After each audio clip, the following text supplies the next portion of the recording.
Salut les investisseurs malins, j'espère que tu vas bien. Je m'appelle Gabriel Jarosson. Aujourd'hui, on analyse Dark Matter Solutions en levée de fonds sur Anaxago. On va regarder ensemble cette startup à partir de mes critères d'investissement gagnants. On commence tout de suite, c'est parti.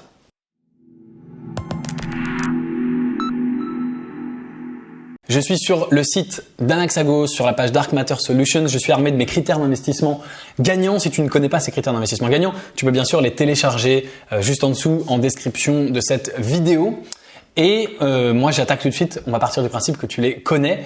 Donc, Dark Matter Solutions, c'est une technologie de rupture qui permet de développer une offre de production virtuelle pour les majors de la production Netflix, Disney+. Donc, c'est un outil. Alors, je découvre cette startup. C'est toujours comme ça que je fais mes vidéos pour me mettre dans la peau de quelqu'un qui découvre également le projet, d'accord ?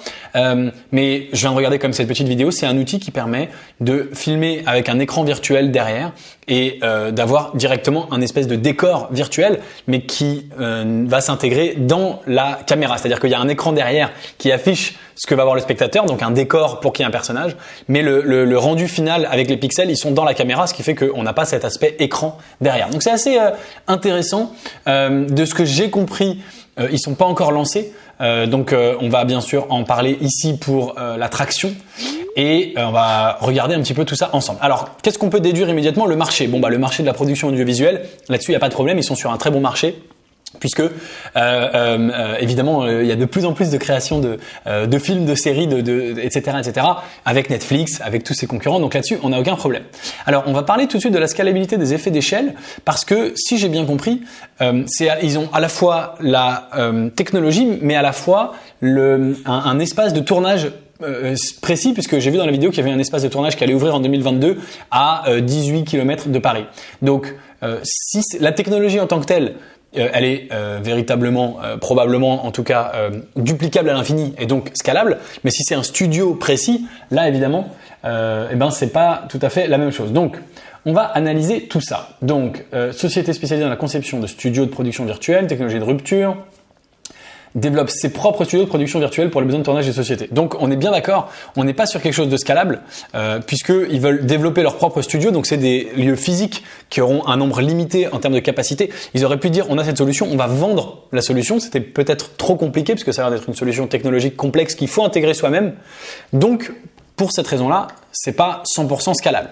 Pour ce qui est de la monétisation du coup, on comprend très bien comment ils vont monétiser. C'est qu'ils vont louer leur studio, le passage des équipes de tournage en disant vous voulez venir tourner chez nous, vous payez, c'est normal.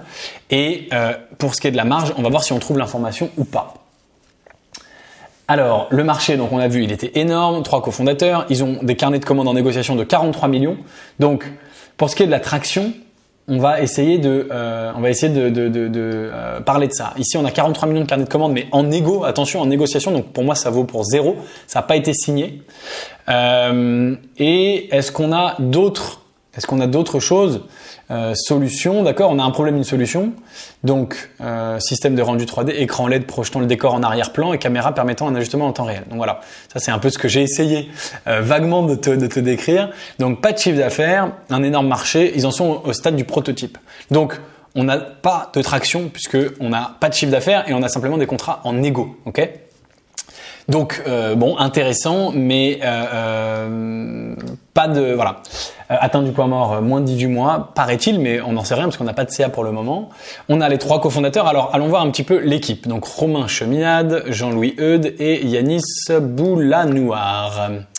Donc voyons voir si cette équipe est expérimentée en entrepreneuriat et complémentaire, pardon. Alors, on a ici, donc, To Be Announced, ça fait depuis 1 mois, d'accord, donc c'est ça. Avant, il était founder and CEO pendant 3 ans de InSeed, d'accord, donc ça c'est pour ce qui est de Romain, et InSeed, c'était des logiciels informatiques, ok. Ensuite, on a Jean-Louis, Project Manager chez Siemens, donc il a fait lui l'ESSEC. Ah oui, alors je reviens sur Romain, qu'est-ce qu'il a comme formation ? C'est pas écrit, d'accord, c'est pas grave. Jean-Louis a fait l'ESSEC, et il n'a pas d'expérience, lui, entrepreneuriale préalable, il a travaillé chez Nokia. Ouais, il a un sacré CV par contre. Il a fait l'ESSEC, il a travaillé chez KPMG, chez Hachette. Il a bossé 10 ans chez Apple, puis chez Nokia qui a été racheté par Microsoft, donc il a travaillé chez Microsoft. Ensuite, il a travaillé chez Walgreens, qui est connu également, puis chez Carglass, que des noms en tout cas connus, c'est marrant. Puis après, non, il a arrêté avec les noms connus. SIG PLC, Ductor Corp, voilà. Et là, il est chez Siemens. Bon, ok, marrant. Et enfin, on a Yanis, président directeur général de Saphir Events, donc également une expérience entrepreneuriale. Donc on sait pas non plus quelle formation il a, mais on a 3 personnes avec des profils qui ont l'air d'être différents, des entrepreneurs dans plusieurs boîtes. C'était pas des boîtes ensemble, donc ils apportent tout un tas de compétences. Et Jean-Louis, qui lui qui est pas entrepreneur, mais qui a fait une école de commerce et qui a l'air d'apporter la compétence peut-être voilà, project management, également peut-être commercial, et qui est passé par beaucoup de boîtes. Il a dû apprendre beaucoup de choses. Donc pour l'équipe, on va donner une bonne note. Voilà, ça a l'air de tout à fait de tenir la route. Le marché, on a vu que c'était intéressant, les témoignages d'experts pour aller plus loin, investir, etc. Alors, donc c'est investissable à partir de 1 000 € sur anaxago.com si ça t'intéresse. Est-ce qu'ils auraient un brevet ? Non, je vois pas ici. Est-ce qu'ils auraient... Qu'est-ce qu'ils pourraient avoir ? Ça m'intéresserait pour l'Unfair Advantage. Simplement parce que qu'est-ce qui empêche demain Netflix de faire la même chose et de dire ah bah merci Dark Matter Solutions pour l'idée, nous on va faire la même chose avec nos propres écrans. Il faudrait qu'ils aient protégé la technologie, mais ça m'étonne de rien trouver. Alors, proposition de valeur, budget, production, empreinte, solution, réduire les propres studios de production virtuelle et un service de studio virtuel clé en main pour les studios traditionnels. Donc cette partie-là, elle est probablement scalable, mais c'est pas la partie qu'ils souhaitent développer visiblement le plus, puisqu'ils veulent développer un studio de production virtuelle directement. Et outils d'aide à la décision, voilà, une équipe, un marché sous pression, les raisons d'investir. On n'a pas une technologie brevetée, hein, donc ça m'embête un peu, c'est dommage. Je suis d'ailleurs surpris peut-être que ça l'est mais qu'ils ne le disent pas ici. Mais sur la base des informations que j'ai, on va voir s'il y a une technologie protégée. Non, on va taper technologie pour voir dans le secteur de technologie, une technologie de rupture. D'accord, non, hein, on n'a pas. Ok, donc on n'a pas de technologie protégée, donc on n'a pas, selon moi, d'unfair advantage d'après les informations qu'on a, et ça c'est évidemment dommage. Alors la valorisation, c'est toujours particulier sur Anaxago parce qu'ils refusent qu'elle soit publiée publiquement dans les vidéos. Donc si tu veux y accéder, c'est très simple, tu connectes sur Anaxago et tu vas dans dossier d'investissement et là tu vas dans note d'opération et tu auras la valorisation, d'accord. Moi j'ai vu la valorisation et du coup je trouve qu'elle est beaucoup trop élevée pour une boîte qui a pas encore de revenus, d'accord, et qui a pas une technologie brevetée. Donc, je te donne mon avis sans te donner le chiffre. Si tu veux connaître le chiffre en question, tu as juste à te rendre ici sur dossier d'investissement, note d'opération, et ce sera écrit. Et puis la marge. Eh ben, écoute, la marge, on ne sait pas non plus. Gros point d'interrogation parce que c'est pas indiqué ici. Alors, c'est pas indiqué là. Voilà, non plus.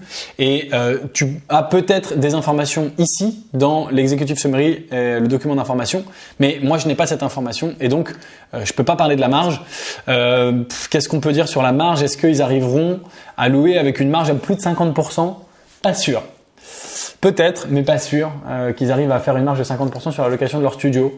Oui, c'est un truc très spécialisé, donc pourquoi pas. Disons que c'est possible. C'est pas impossible, c'est possible.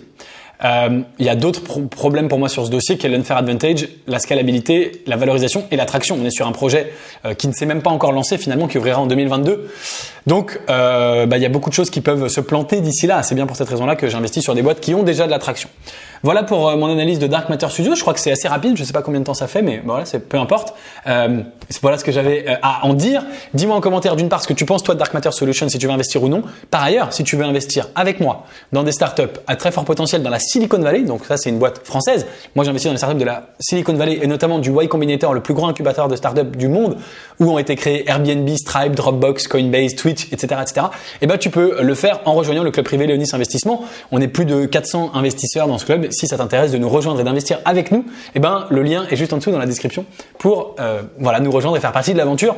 Merci d'avoir regardé la vidéo jusqu'au bout. Je te dis à très bientôt pour une prochaine vidéo. Ciao ciao.